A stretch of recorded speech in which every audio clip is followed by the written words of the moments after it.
প্রায় কয়েক বছর পর বঙ্গবন্ধু স্টেডিয়ামে ফিরেছিল ক্রিকেট।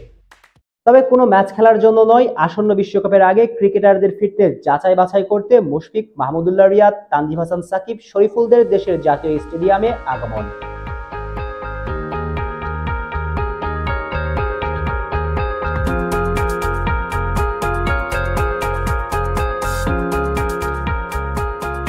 বঙ্গবন্ধু স্টেডিয়ামে অ্যাথলেট ট্র্যাকে দুভাগে বিভক্ত হয়ে ৩৩ জন ক্রিকেটার দৌড় প্রতিযোগিতাতে অংশগ্রহণ করেন, ৪০ মিটার স্প্রিন্ট ও ১৬০০ মিটার দৌড়ে।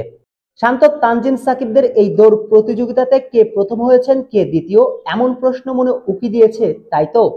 ৪০ মিটার স্প্রিন্টে কে প্রথম হয়েছেন সেটা জানা না গেলেও ১৬০০ মিটার স্প্রিন্টে কে সেরা সেটা সবার কাছেই দৃশ্যমান। ৩৩ জন ক্রিকেটার দুভাগে বিভক্ত হয়ে দৌড় প্রতিযোগিতাতে অংশগ্রহণ করেন।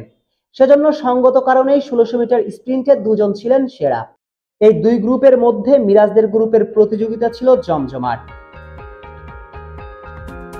বঙ্গবন্ধু স্টেডিয়ামের ৪ চক্করের দৌড় প্রতিযোগিতাতে প্রতি চক্করেই পরিবর্তন হয়েছে সেরার। প্রথম চক্কর শেষে মিরাজদের গ্রুপের সেরা ছিলেন হাসান মুরাদ। দ্বিতীয় চক্করে মিরাজ টপকে যান হাসান মুরাদকে, কিন্তু তৃতীয় চক্করে মিরাজ হাসান মুরাদকে টপকে যান তরুণ নাহিদ রানা এবং শেষ চক্করে ধরাছোঁয়ার বাইরে গিয়ে মিরাজদের গ্রুপের ১৬০০ মিটার স্প্রিন্টে প্রথম হন নাহিদ রানা।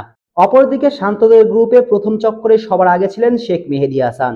দ্বিতীয় চক্করে শেখ মেহেদীকে টপকে প্রথমে চলে আসেন মুশফিকুর রহিম, তৃতীয় চক্করে আবার মুশফিককে টপকে যান শান্ত।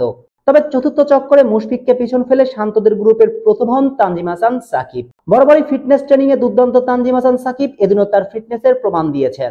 শেখ আসাফুদ্দৌলা অনিক, টিভি স্পোর্টস।